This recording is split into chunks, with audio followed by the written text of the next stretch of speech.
retribution. Oh yeah, we want retribution. Oh yeah, we want retribution. Yeah, we ran out of patience. Boil up with the cold hard hatred. I can feel the vibration. Beat in the streets, it's a new sensation. I wanna break faces on the pavement. I wanna make greatness look complacent. Adrenaline awakened, I can taste it. We can make an impact, grab it and taste it. Like a disease, bring them to their knees. No takes if they like to see. Just like a weed.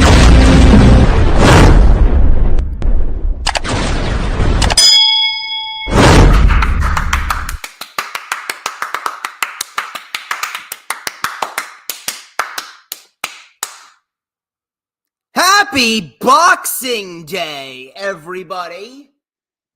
The season is still upon us as we are continuing forth towards the last week of 2024. And in case you guys have been living under a rock or you've been stuck in a food coma since yesterday, please allow me to reintroduce myself. Ladies and gentlemen, I am the one and only DJ Storms, and I would like to welcome each and every single one of you to a very special edition Thursday stream, a Boxing Day edition of the DJ Storms Eye of the Storm streams, because like we do right here on the DJ Storms channel, we always deliver 138% plus over here. I hope you all had a wonderful Christmas, and I hope you are all having a wonderful holiday season thus far.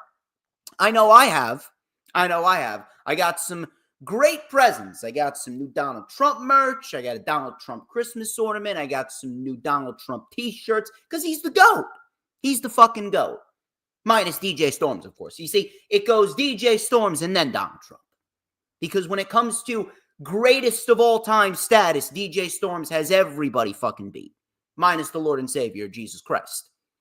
But regardless of that, we have a lot to talk about. Many of you already know who I am and what they call me. They call me Mr. Controversy and the operator of the Best Damn X, formerly known as Twitter handle, known to mankind. And this is the official rundown for AEW Worlds End 2024, which of course is streaming live this Saturday on Triller TV from the Edition Financial Arena in Orlando, Florida, with the buy-in or the 0 hour or whatever the fuck they're calling it. That's starting at 7 p.m. Eastern time. The cough's still there. Listen, I'm sorry, but the cough is still there. I'll pop a cough drop in a little bit, and I should be okay for the good majority of the stream. But like I said, 'tis the season of giving, and I'm here to give you guys more great live streams. Because, of course, everyone's been asking for DJ Storms ever since I made that Christmas song. Because all you wanted for Christmas was me, and I gave it to you. All you want for New Year's is me. All you want for Valentine's Day is me. All you want for Easter is me. All you guys want 24/7, 365, 366 on a leap year. All you people want is more DJ Storms. You know, they always say that too much of a good thing is not a good thing for anyone. You can never have too much DJ Storms. Just letting you off with that one little piece of advice. You can never have too much DJ Storms. But we're not just previewing and predicting World's End. We are also going over my personal top 10 matches of 2024, as well as some honorable mentions. So anything that I talk about, these matches, I would highly encourage you to go out of your way to watch, because they are fantastic professional wrestling matches. But before we get into that, I do need to run down everything. As per usual, I got to run down the the usual self-brand promotion and the advertisements before we get into what we're going to get into. Thank you to James Punaseka and Matthew for stopping on by. I greatly appreciate you. If you guys haven't already done so, follow me on social media.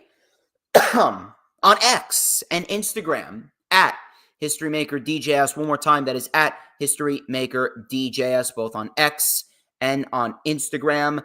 Please make sure you add me on my personal Facebook as well if you haven't already done so. For collaborations and business inquiries, please send me an email. My email is, of course, StormsTakeOver@gmail.com. You can also like the official DJ Storms business page, and I may just send you an invite to join the official DJ Storms Posse group on Facebook, that is. All those links are in the description of this very stream if you're watching on Facebook or if you're watching on YouTube and, of course, on Rumble as well. To those watching on X, like Matthew, how you doing? I hope you had a great Christmas day. Hope you are having a great holiday season. I hope you guys are making the most of your 2024 as we are squeezing every last drop of 2024 out as we are heading into 2025. Unbelievable. Absolutely unbelievable. I cannot even begin to process the fact that 2024 is almost over. It's absolutely ridiculous.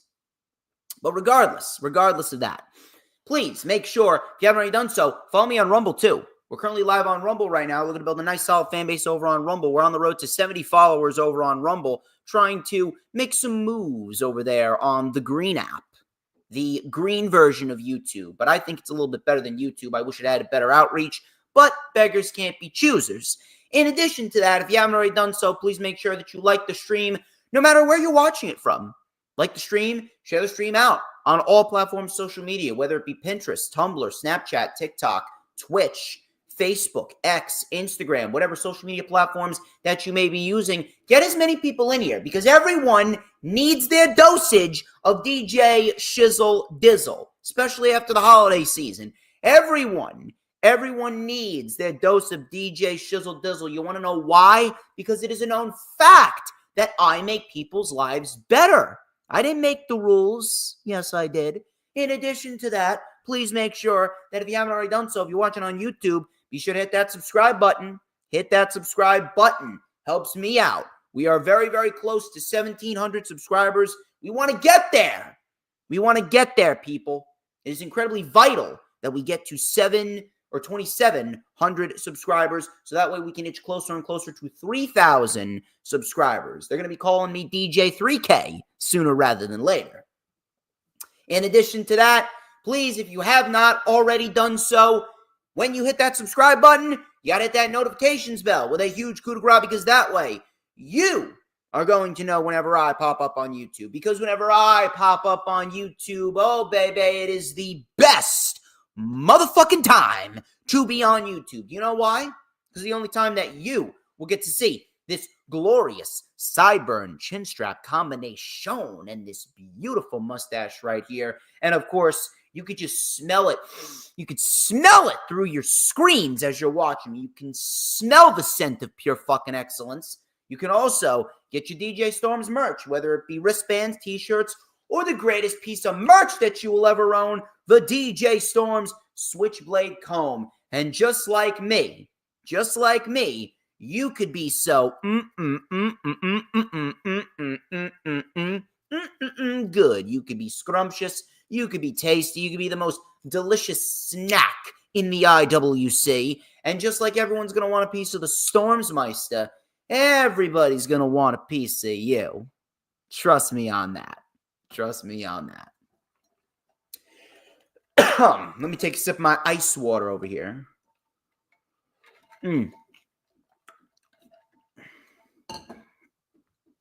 Now then, I think that we need to get down to some town business.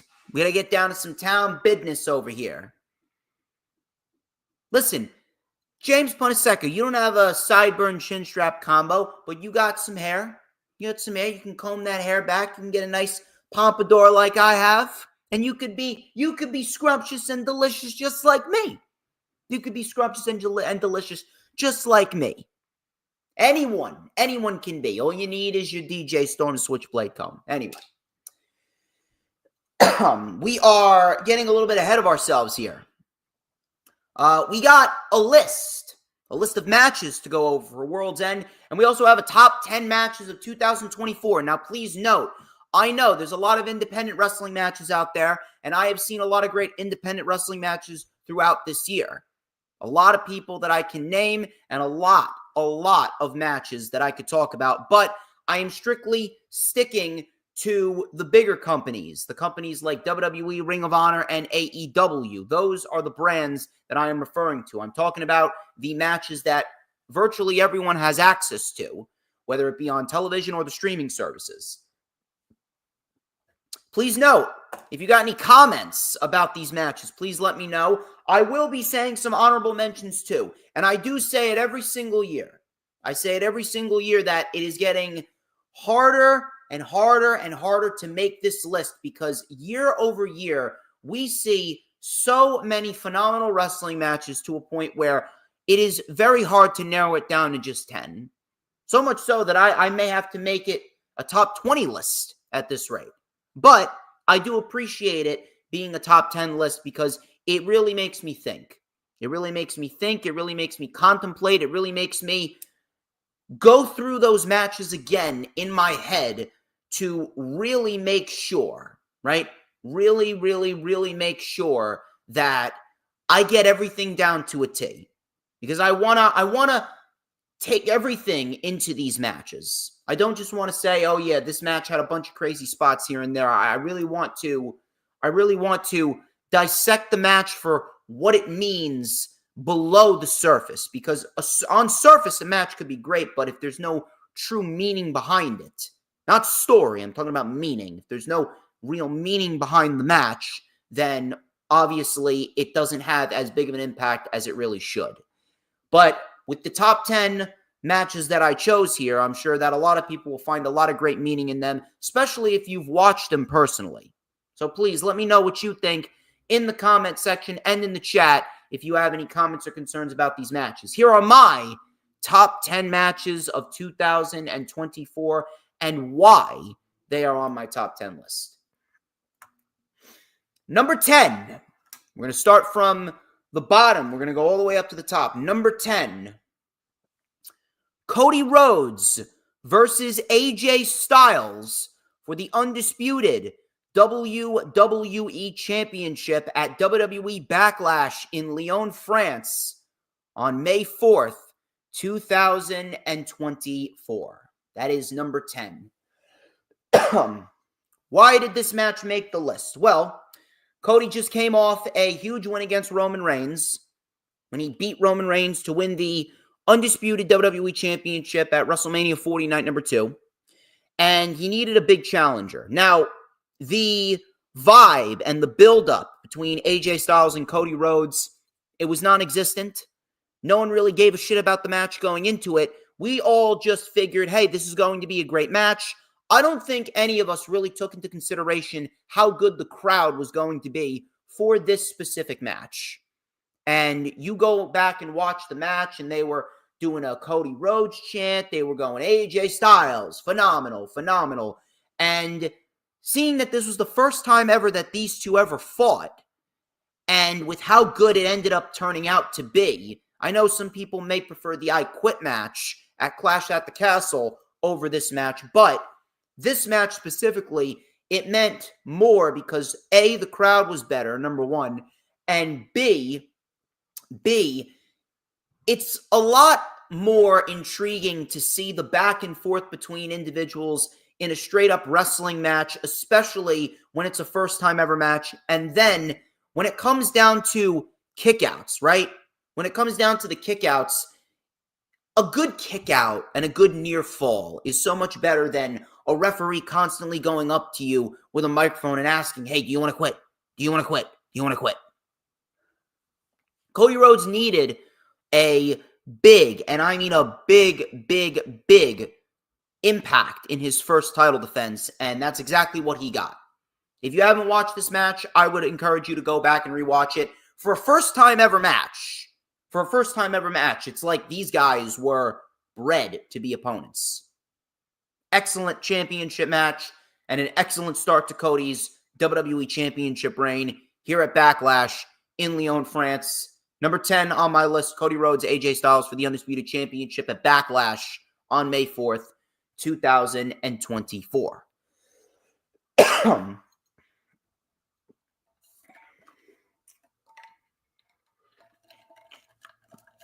Number 9.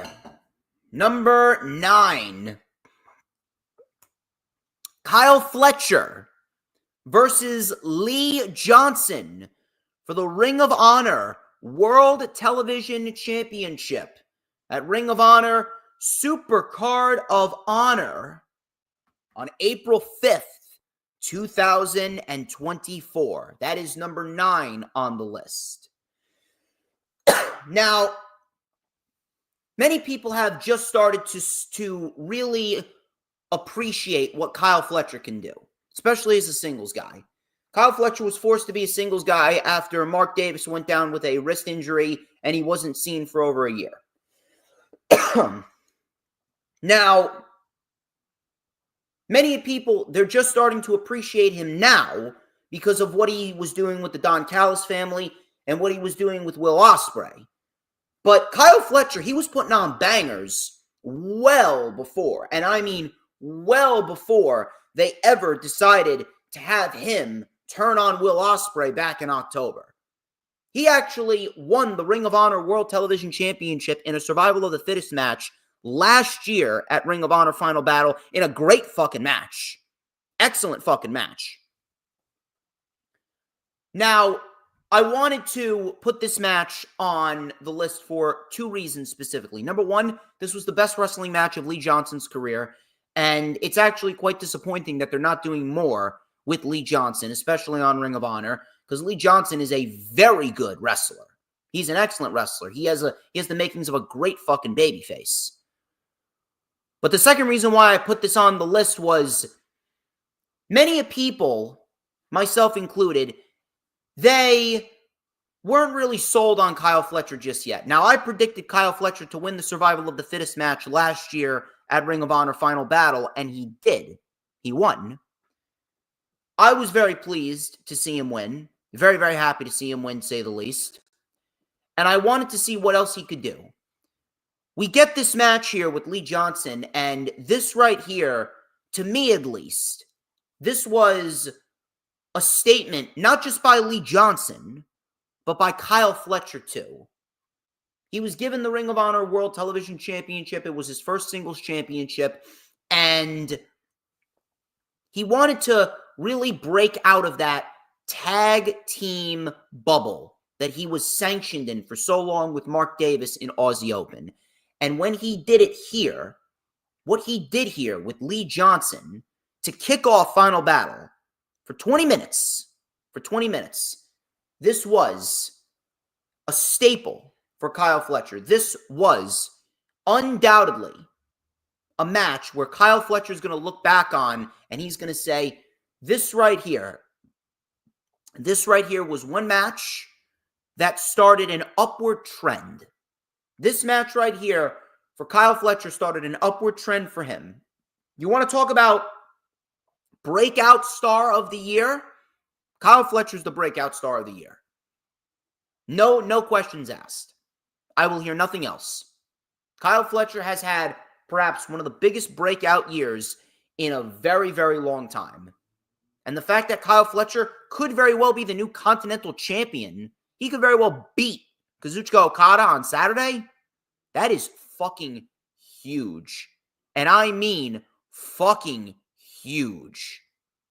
So Kyle Fletcher and Lee Johnson, Ring of Honor World Television Championship from Ring of Honor Supercard of Honor. If you haven't watched it, like I said, go back and watch it. You will understand why people were so high on Kyle Fletcher before he even turned on Will Ospreay. You will understand how good Kyle Fletcher is. I was supporting Kyle Fletcher before supporting Kyle Fletcher was actually cool. And this match was a part of that. Kyle Fletcher, Lee Johnson, Ring of Honor World Television Championship from Ring of Honor Supercard of Honor on April 5th, 2024. That ranks at number 9 on my top 10 list.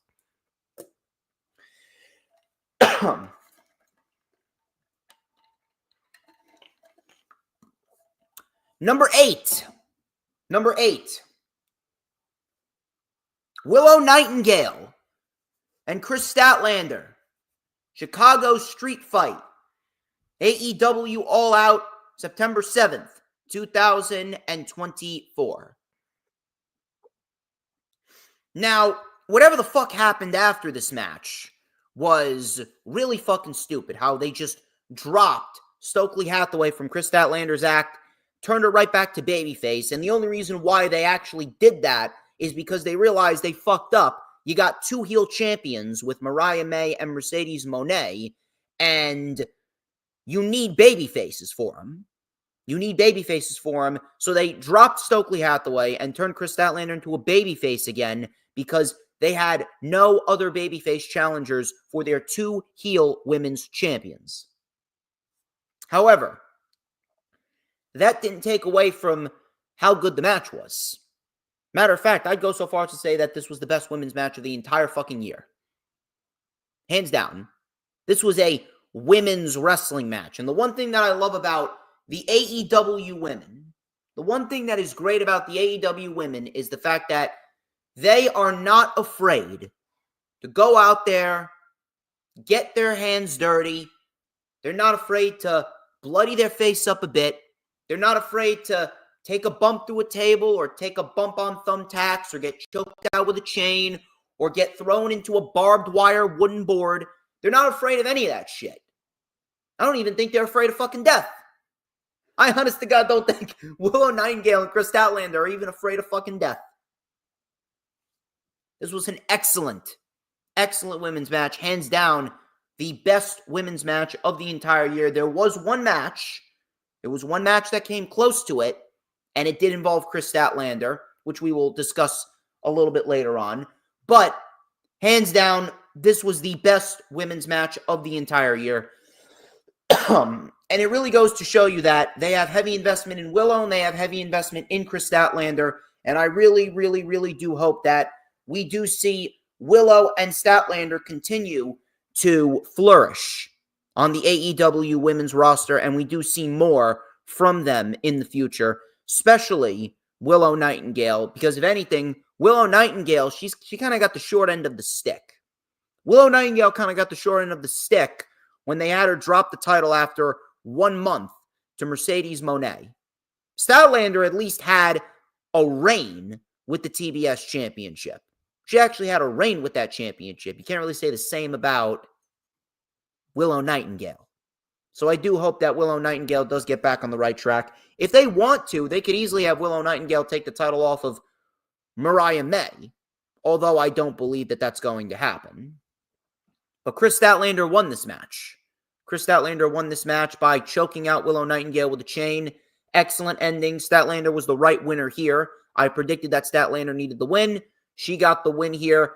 Fantastic women's street fight. You haven't watched it? Go out of your way to watch it. I'm going to tell you the same thing that I told you about the first two matches and all the matches that I talk about from here on out. Go out and watch it. Willow Nightingale, Chris Statlander. Chicago Street Fight from AEW All Out on September 7th, 2024. That comes in at number 8. Number 7, also from All Out on September 7th, 2024. Swerve Strickland versus Hangman Adam Page. Lights out steel cage match.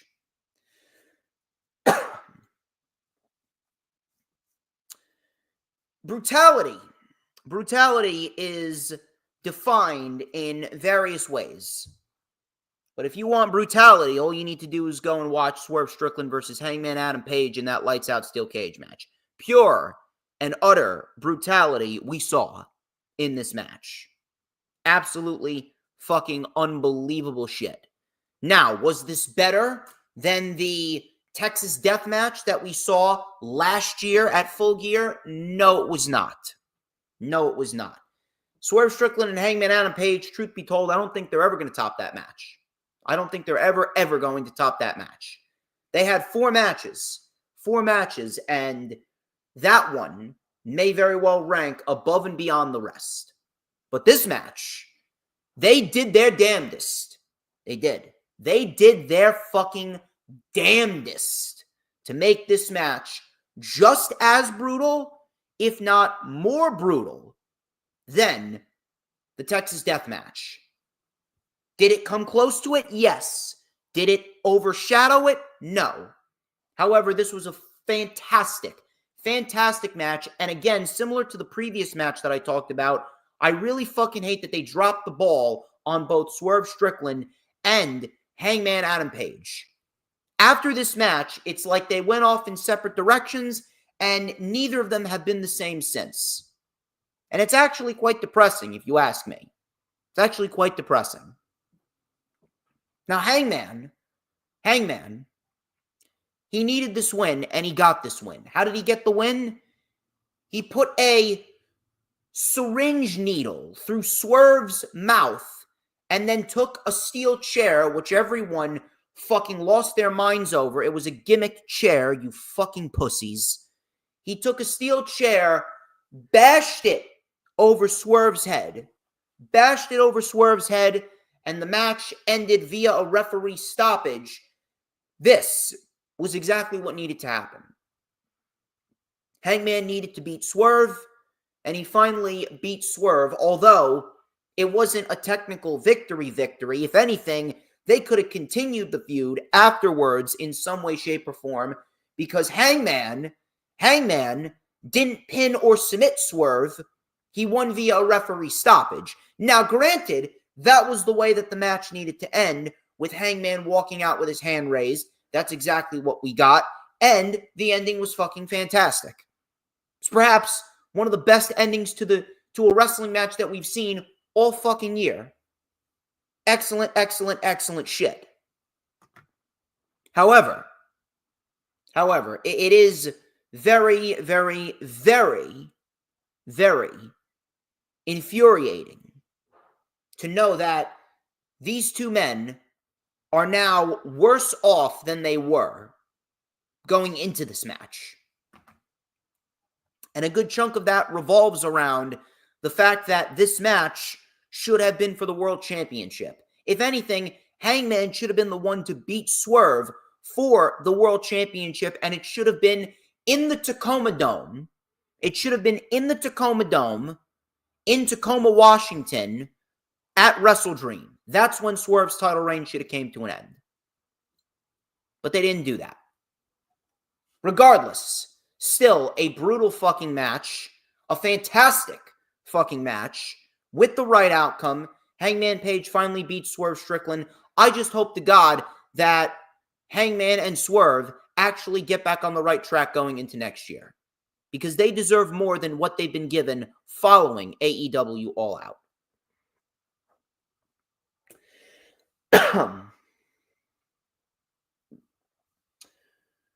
Number six.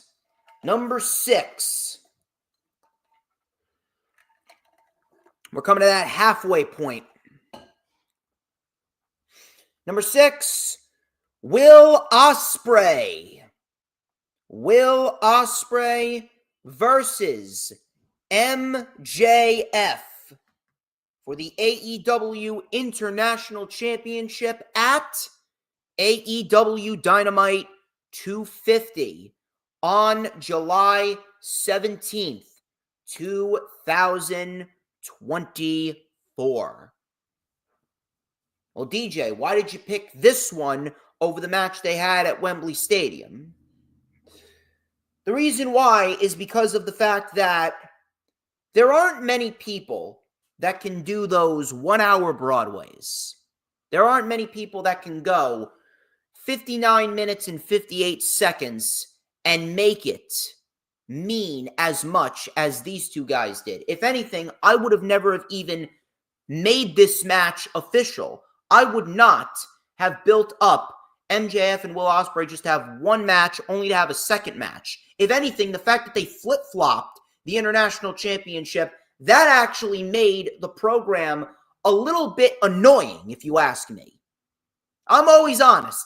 I am a long title reign type of guy. I am a lucrative title reign type of guy. If you're going to go out here and you're going to lose the championship and then just win it right back within 30, 40 days, that right there, that is fucking laziness at its finest. We do not need short title reigns. We need long, lucrative title reigns. I'm not saying we need to have a title reign as long as fucking Roman Reigns holding the championship for over 1,300 days, but there is no excuse why we can't get at least 150, 170, 200-day reign for each champion. There's no reason why we can't get each championship title getting some time on said individual.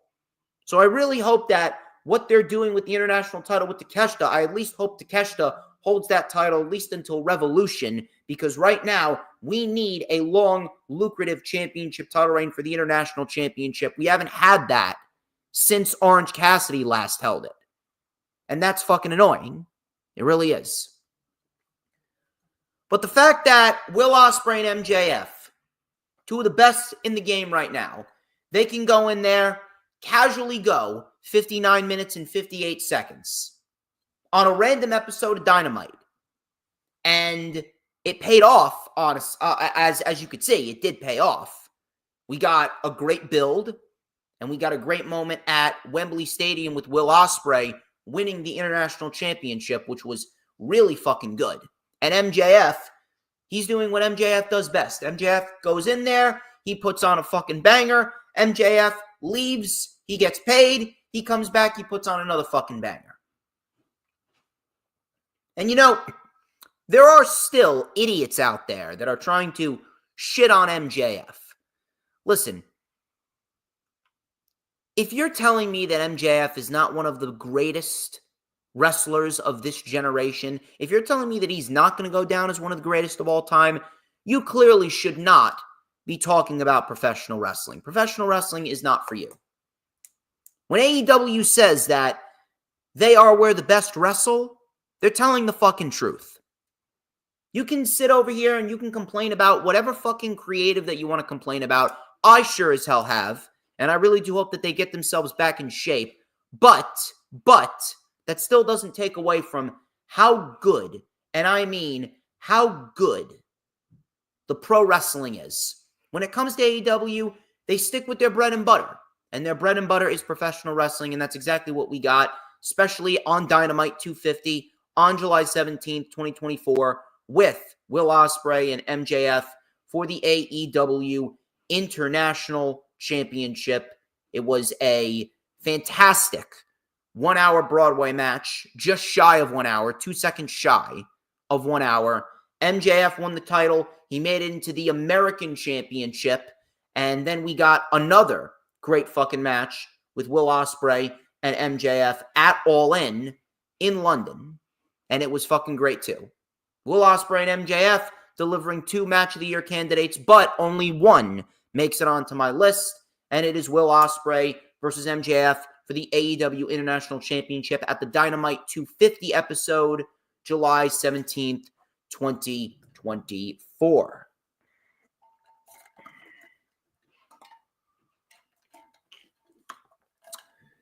Hope you guys are having a fun time. Hope you guys are having a very fun time. Thank you very much to James Punaseka. Thank you very much to Adam Carl. Thank you very much to Dee Dee. Always appreciate Dee Dee. She is a wonderful woman.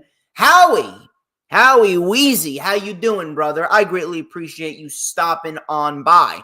You guys haven't already done so, please, if you're having a good time, give me a super chat, give me a super sticker, give me a super thanks. Become a member of the channel. Become a member of the channel. And that way, you will be able to support the greatest man that has ever walked the face of this earth, minus Jesus Christ.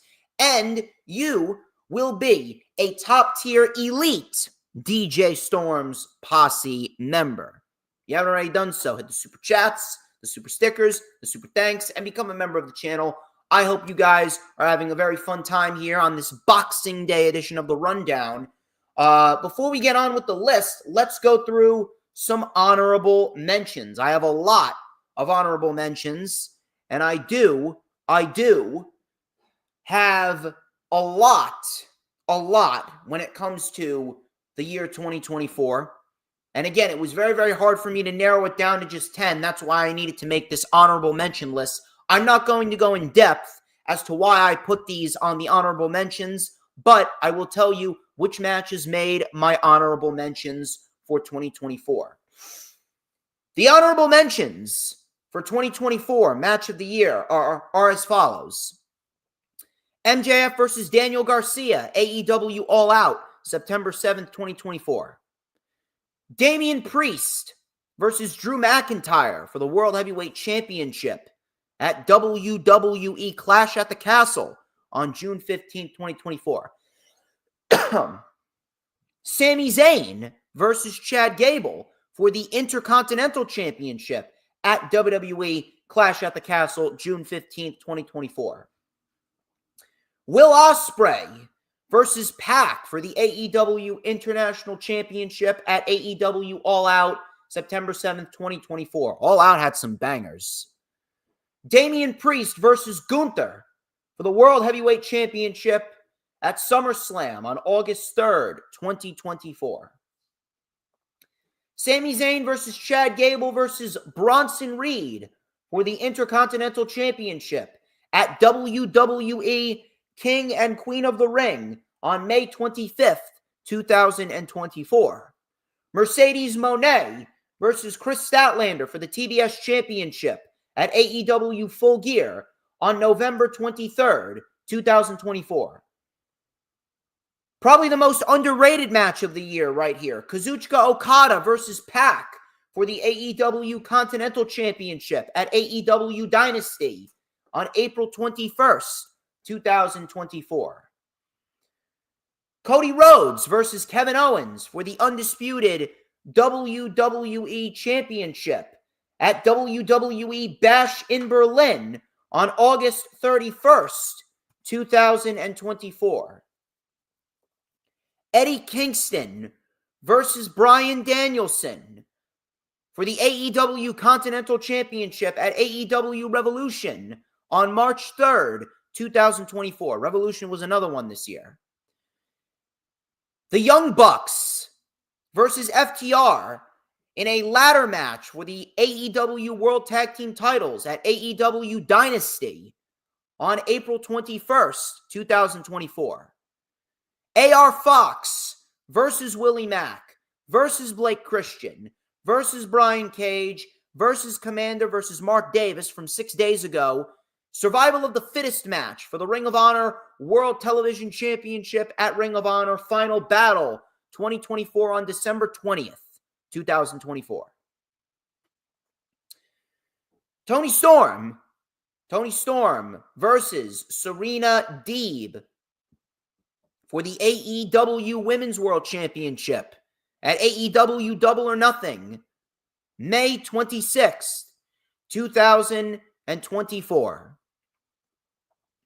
Jack Perry, Kazuchika Okada, and the Young Bucks versus FTR, Darby Allin and Bryan Danielson, Anarchy in the Arena at AEW Double or Nothing on May 26th, 2024.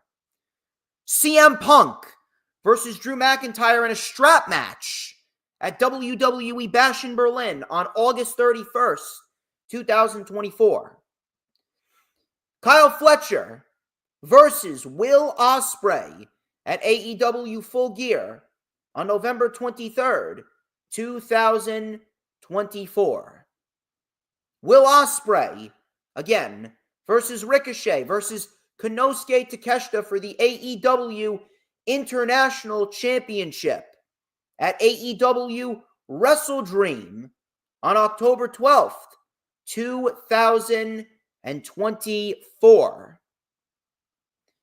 And finally, Will Ospreay versus Konosuke Takeshita at AEW Revolution, March 3rd, 2024. Those are all of my honorable mentions for Match of the Year.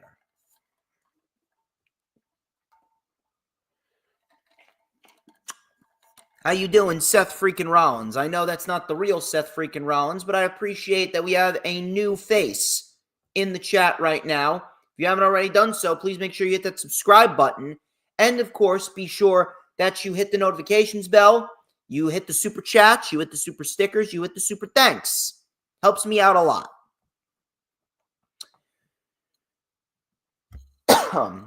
Let's get back to the list. I already gave you my honorable mentions, and 10 through 6 on my top 10 list. Let's go through the last 5. Number 5 on my top 10 matches of 2024 list. Sting and Darby Allin versus the Young Bucks in a Texas Tornado Tag Team match for the AEW World Tag Team Championships. This was Sting's last match at AEW Revolution on March 3rd, 2024. A lot of people tend to look at Ric Flair and Shawn Michaels as the greatest retirement match of all time. Maybe in terms of aura, maybe in terms of rich story, you could say that.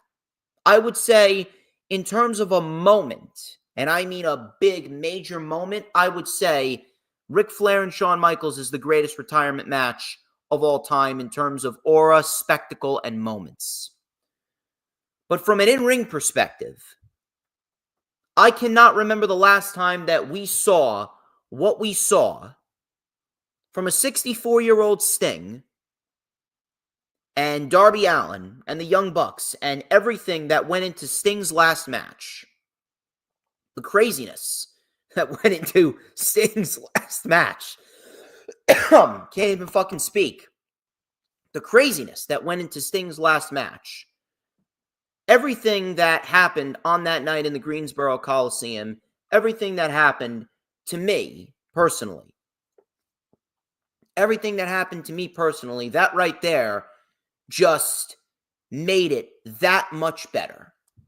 The craziness of the match and the fact that everyone went all out for Sting, and the fact that Tony Khan, he gave Sting the send-off that he deserved and he retired as a champion. That right there is something that not many people the likes of Sting can really say.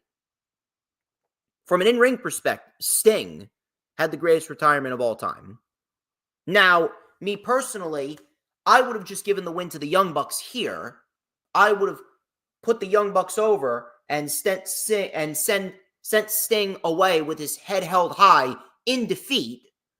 But the Young Bucks wanted to put Sting over, and the Young Bucks wanted to give Sting a huge send-off with confetti and flowers and all the craziness that we got, and Darby Allin diving off a ladder through a pane of glass and all this other shit. The Young Bucks wanted to put over Sting. That I can respect from Matthew and Nicholas Jackson, our EVPs. Sting's retirement match, Sting and Darby Allin and the Young Bucks. Texas Tornado match, AEW World Tag Team titles, AEW Revolution, March 3rd, 2024, ranks at number 5.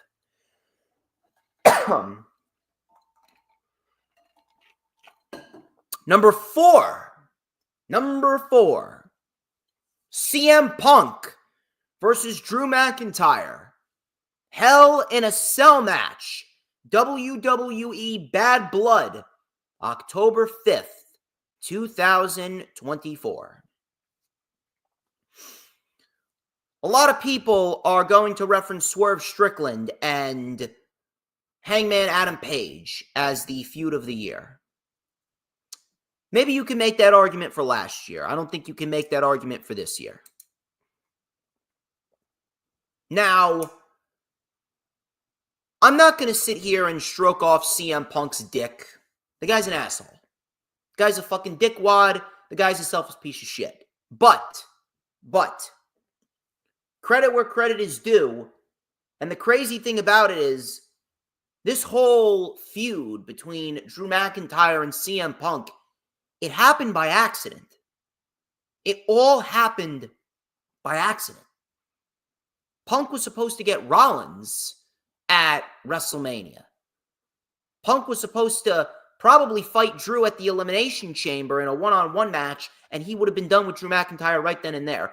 but a tricep injury, all because of a future shock DDT that CM Punk took wrong. That gave us the greatest feud of 2024. And the crazy part about it is these guys didn't have a match until August. These guys were feuding since January. They didn't have a match until August. And Drew McIntyre basically carried the feud all throughout the winter into the spring before we got to SummerSlam. And then after SummerSlam, the two matches that we got afterwards, the strap match and then this match, the Hell in a Cell match, everything that transpired with CM Punk and Drew McIntyre, it couldn't have been done better. It honestly couldn't have been done better. And I was very, very pleased with what we got. CM Punk, he proved that he can still go. He can still perform at a high level. We all thought that he was just a fragile bitch. Now, granted, mentally he's fragile, but physically his body can still hold up. And he held up great in this match. CM Punk won, right outcome, and now CM Punk, he's got Seth Rollins in his future, and he's probably going to be looking down the barrel of Gunther, probably at the Royal Rumble. We don't know. But CM Punk and Drew McIntyre, easily, to me at least, probably the best Hell in a Cell match that we've seen, maybe in the last decade. It may very well be the best Hell in a Cell match that we've seen in the last decade. Probably the best Hell in a Cell match maybe since Roman Reigns and Bray Wyatt. I remember that match.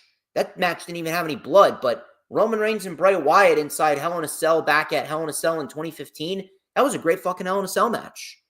That was a damn good Hell in a Cell match.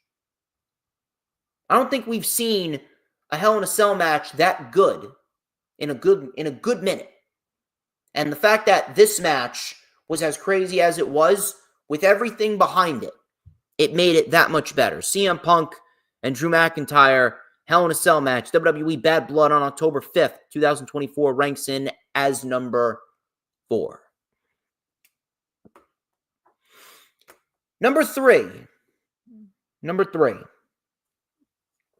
Now, the outcome of this match was wrong. But it did give us a phenomenal moment and a phenomenal way to round out this man's career. Swerve Strickland versus Bryan Danielson for the AEW World Championship at AEW All In on August 25th, 2024. Bryan Danielson finally becomes the AEW World Champion by tapping out Swerve Strickland.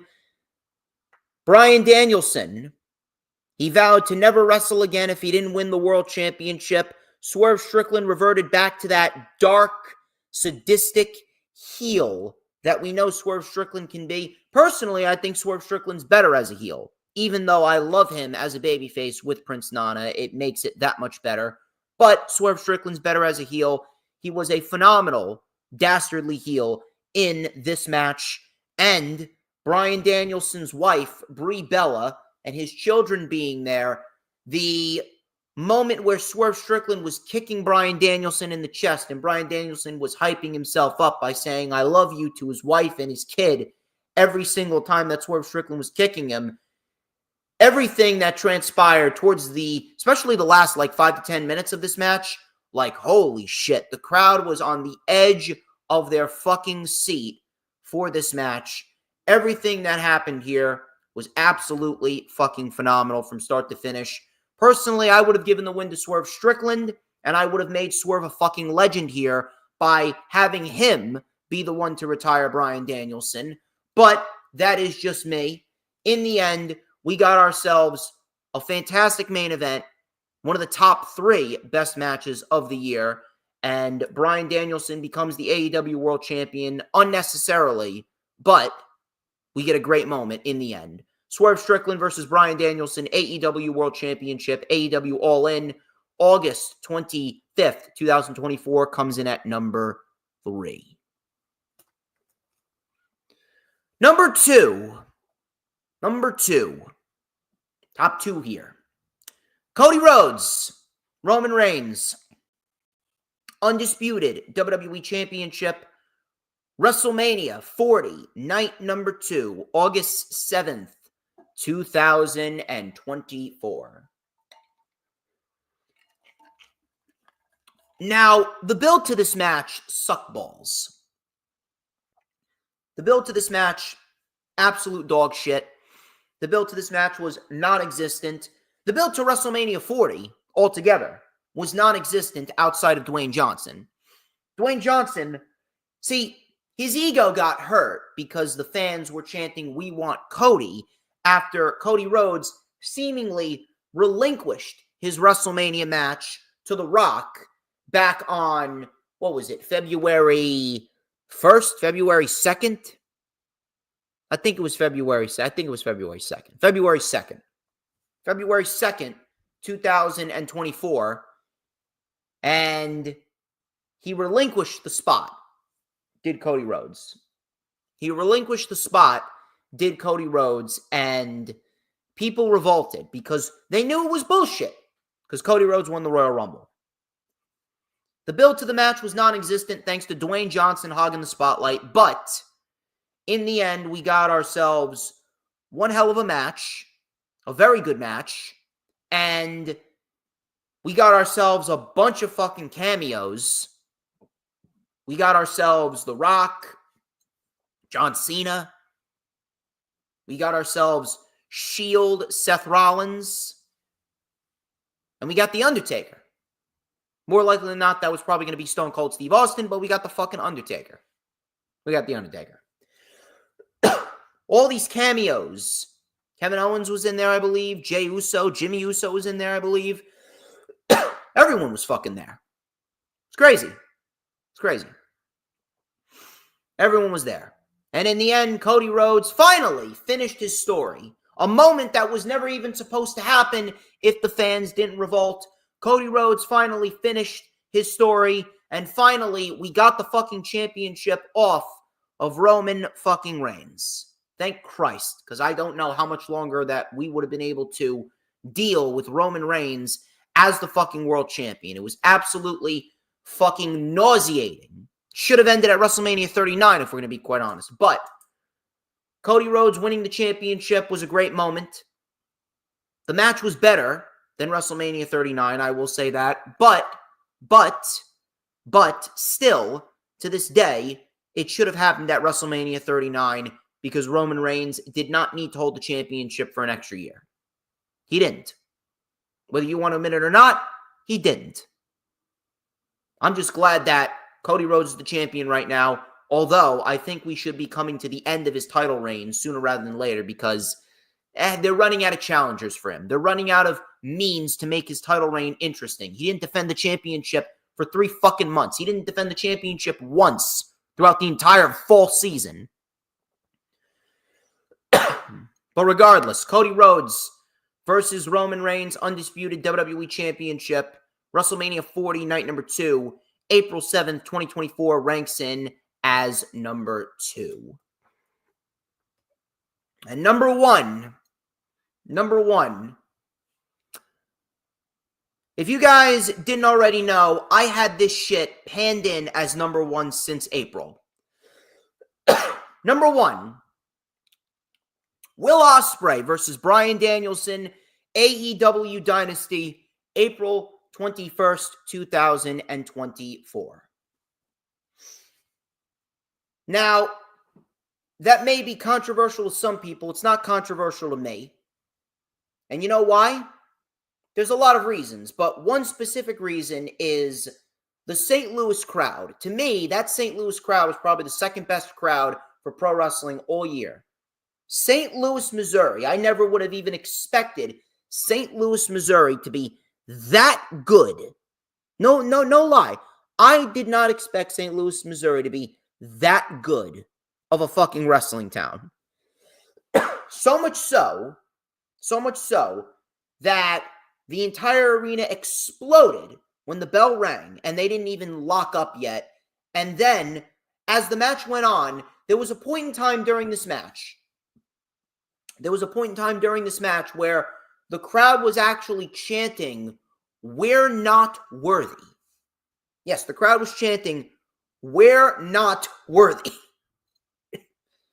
I mean, I'm having a fucking coughing fit just thinking about it. Crowd was chanting, "We're not worthy," for Bryan Danielson and Will Ospreay. I don't think I've ever heard a wrestling crowd chant, "We're not worthy," for any fucking match. That right there alone put that match at number one. These people, these two individuals, Bryan and Ospreay, never fought once. Never fought once. And Bryan Danielson, he wanted to make sure his last year as a pro wrestler went out with a bang. He sure as hell fucking did. He put on one match of the year candidate with Eddie Kingston earlier on in the year at Revolution, and then he did it again with Will Ospreay. He put on the best match all fucking year with Will Ospreay. And the story was so simple. The story was so simple. Bryan Danielson hears all the time how Will Ospreay is the best professional wrestler in the world. Well, you know what? Fucking prove it. And Will Ospreay did fucking prove it.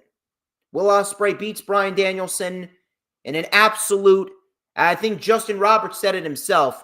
He said, before the match even began, he said, "This match is an absolute dream match." This match is an absolute dream match, and damn right it was. Damn right it was. And I'm very, very, very, very happy that Bryan Danielson and Will Ospreay delivered like it did. Those are my top 10. Those are my top 10 matches of 2024, of course, with the honorable mentions. I hope you guys enjoyed that. I hope you guys enjoy my top 10 list and the honorable mentions. If you would like to comment on them, please comment in the chat. I greatly appreciate your feedback. Greatly appreciate your feedback. Let us talk about AEW Worlds End, which actually looks very, very good. I'm not going to lie. But before we talk about Worlds End, obviously, you guys need to go out of your way and hit the subscribe button. Hit the notifications bell for all of the alerts whenever I go live and whenever I post a video here on YouTube. Check me out on all platforms, social media, super chats, super stickers, super thanks. Become a member of the channel as well. Let us get into AEW Worlds End. And yes, I will finally pop the cough drop after an hour into the fucking stream. Even though we're probably going to get through this quick, I need it.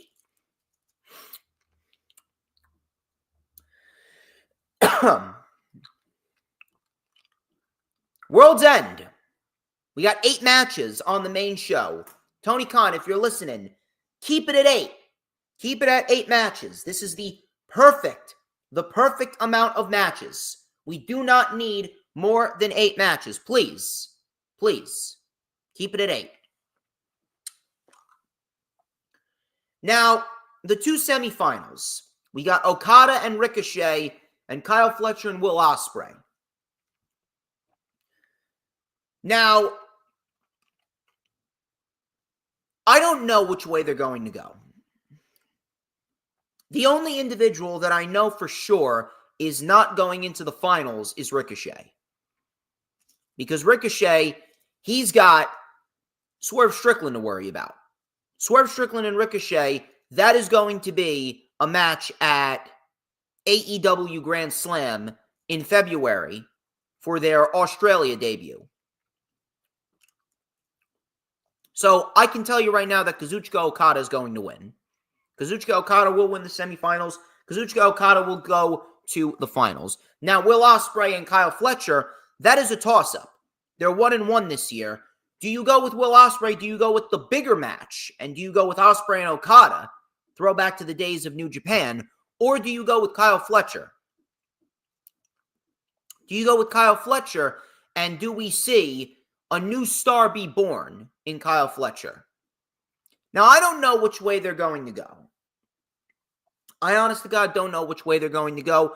But if you're asking me, many people are saying that Kyle Fletcher if he doesn't win the tournament, he should at least make it to the finals. I do absolutely support that. Kyle Fletcher should absolutely make it to the finals. He got the win over Ospreay clean at Full Gear. He won his league. He won the Blue League for the Continental Classic. Easily, probably the best breakout performance that we've seen. He won the Blue League for the Continental Classic. Fucking great. Fucking awesome.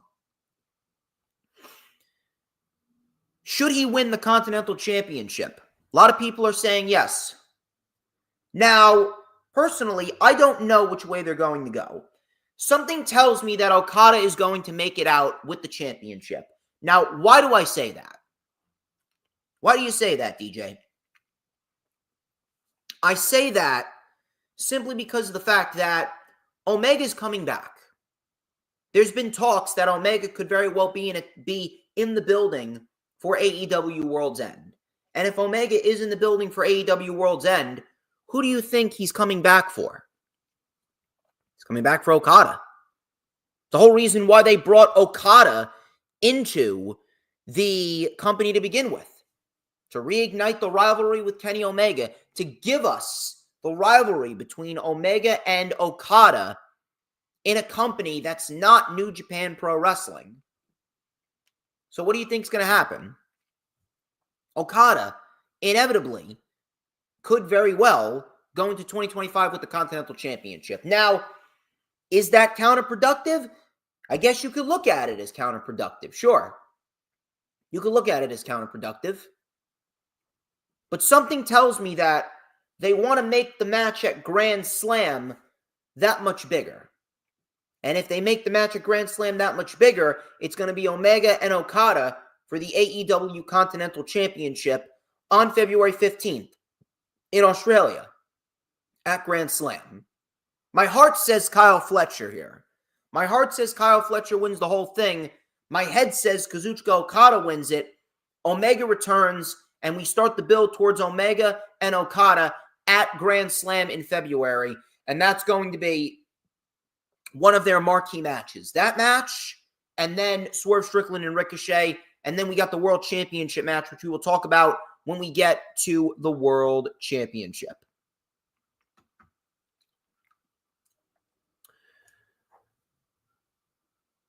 Mercedes Moné versus Chris Statlander, Part 2 for the TBS Championship. Now, after the first match, I was very, very pleased to tell you that Mercedes Moné found a nice groove, especially with the matches that she was having. I didn't think that Chris Statlander was winning, but Chris Statlander certainly made a case of why she should win. Now, this is another case of my heart's telling me one thing, but my head's telling me the other thing. My heart is telling me Chris Statlander because she needs to win. If Chris Statlander doesn't beat Mercedes Moné here, then I don't understand what the fuck they're doing. If Chris Statlander doesn't beat Mercedes Moné here, then it does indeed hurt her credibility. Mercedes has had a decent amount of time with the championship. She's held it since the end of May. She's had plenty of time with the TBS Championship. She's had X amount of title defenses. She's had her fair share of very good matches as champion. Statlander winning would seem like the ideal thing because the fans right now, they seem to be pro Chris Statlander. However, my head is telling me something different.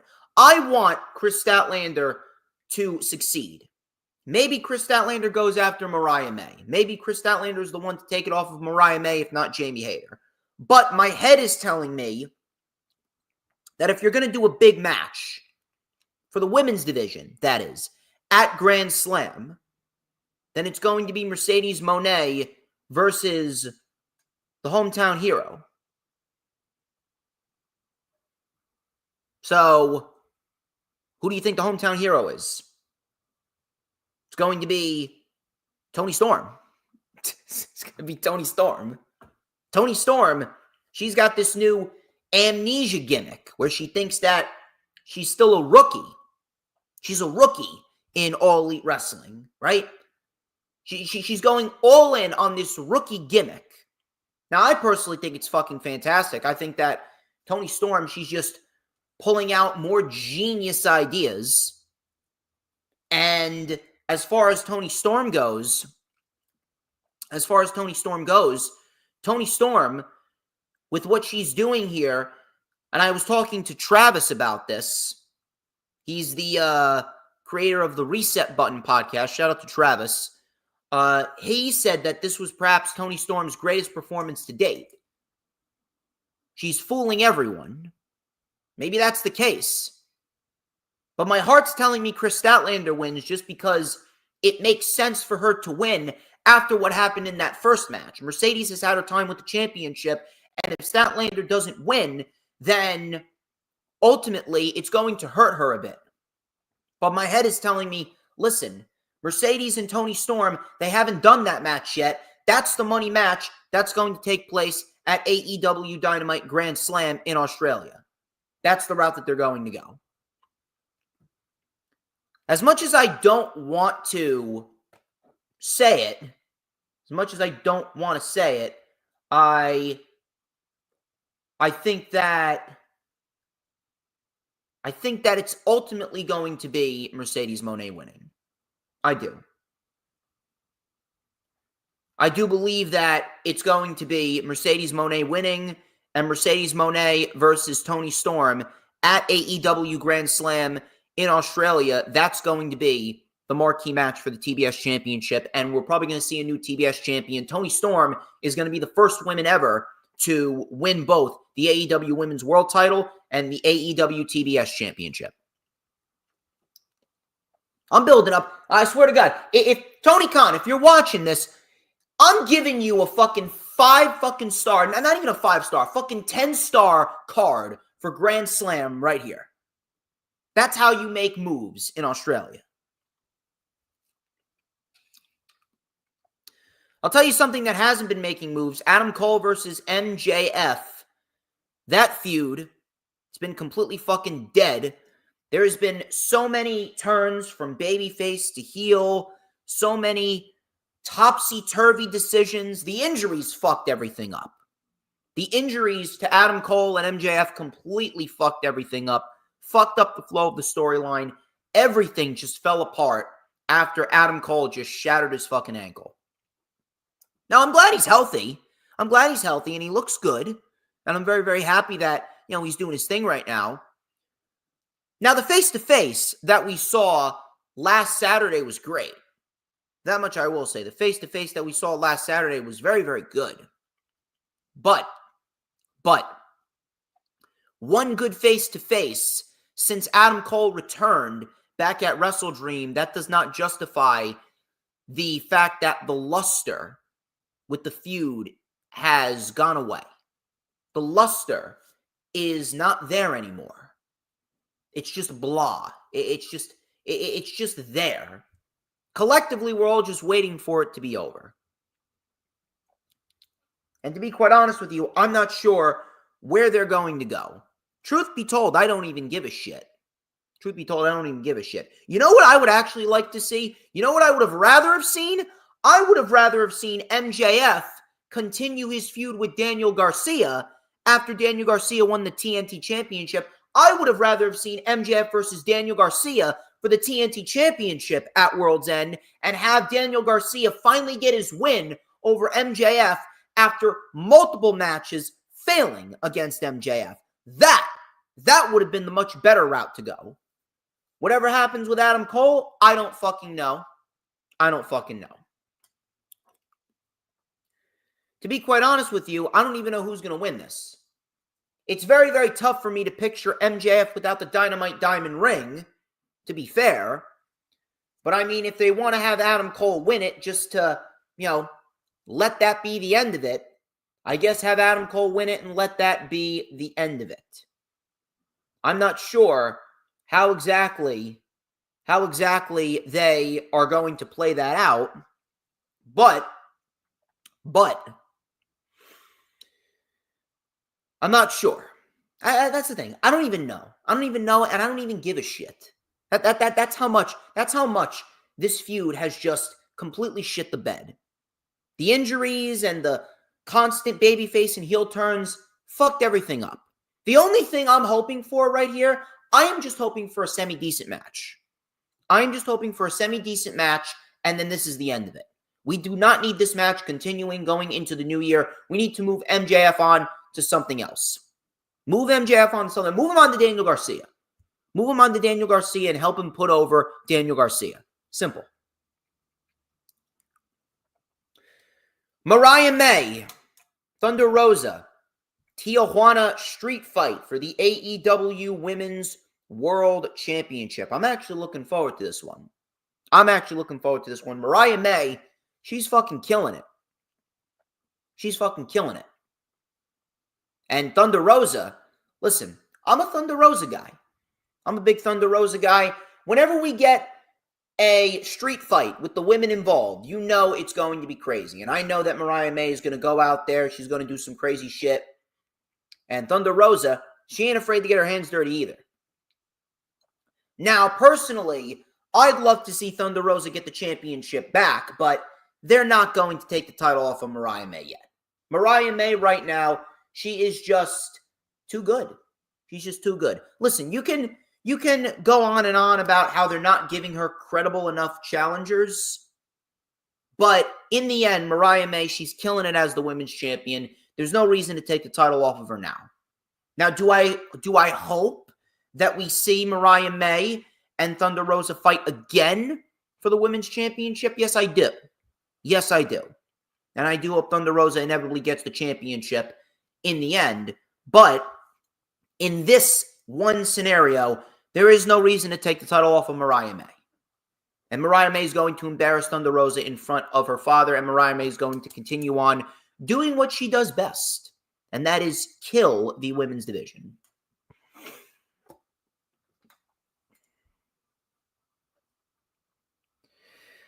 Powerhouse Hobbs versus Konosuke Takeshita for the AEW International Championship. Now, I'm a Hobbs guy. I've been a Hobbs guy for a good while. And I know that Powerhouse Hobbs, he has a lot of great material to offer. He really does.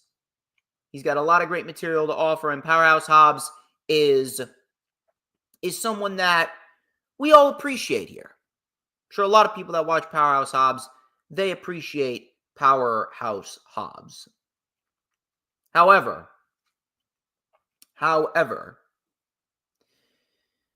I think we all know that Powerhouse Hobbs is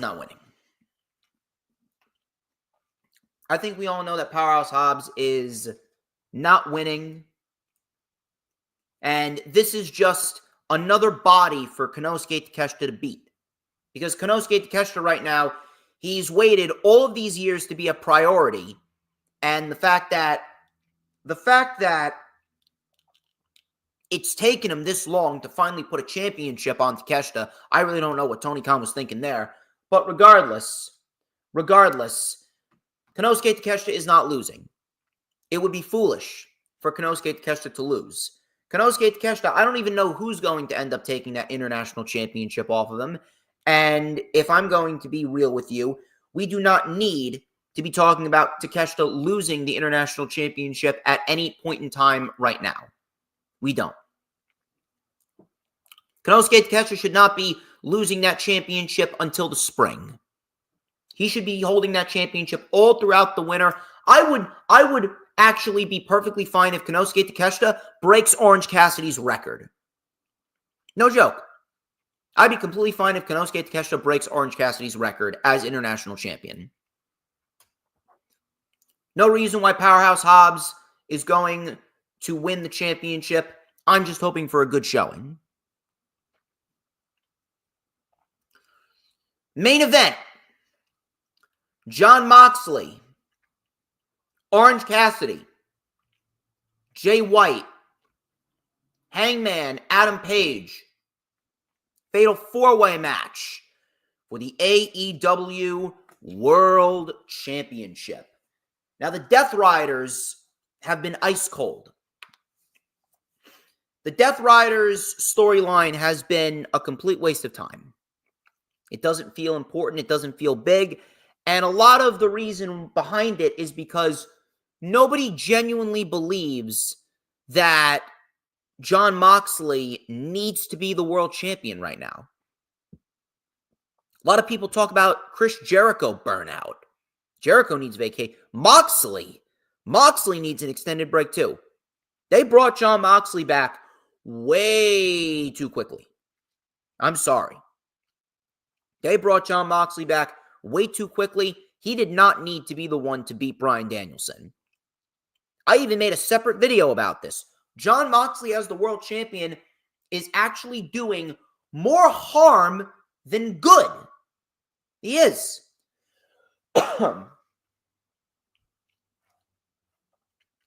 However, one positive thing I will say is the dynamic that's been built up between Orange Cassidy, Jay White, and Hangman Adam Page, the dynamic between the three leading into this match has actually been very well portrayed.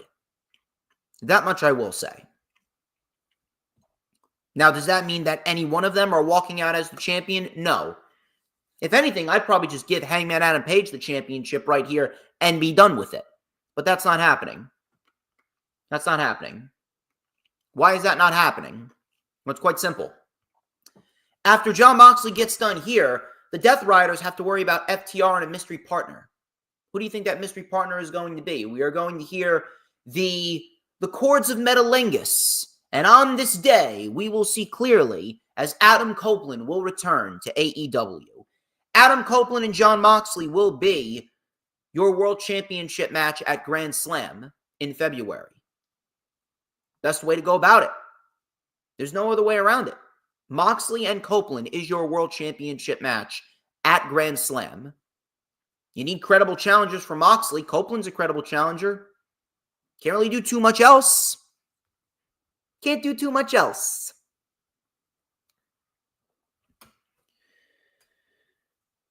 I don't even know where Orange Cassidy, Jay White, and Hangman go.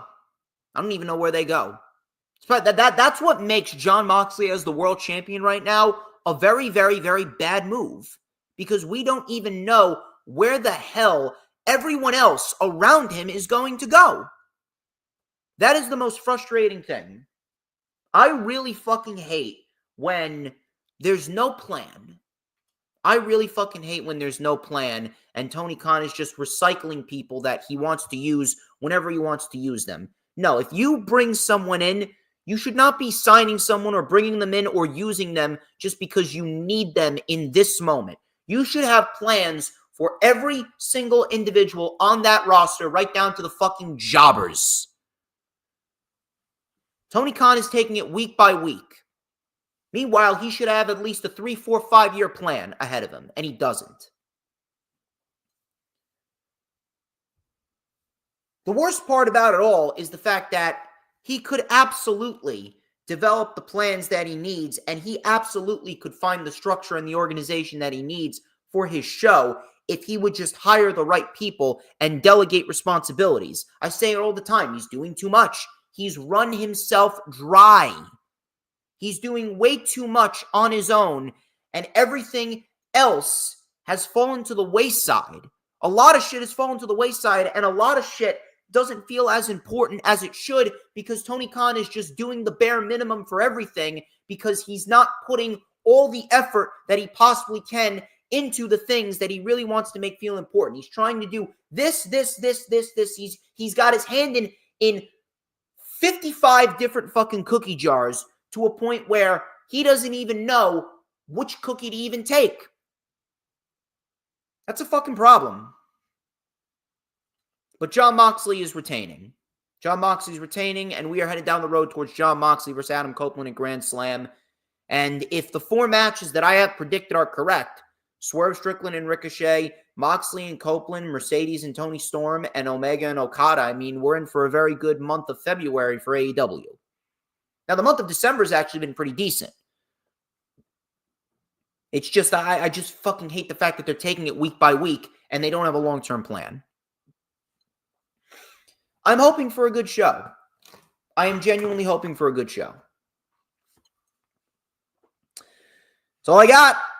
That is all that I got. Ladies and gentlemen, that wraps up this edition of The Rundown. I would like to personally thank each and every single one of you for tuning on into this stream. You guys are fucking awesome.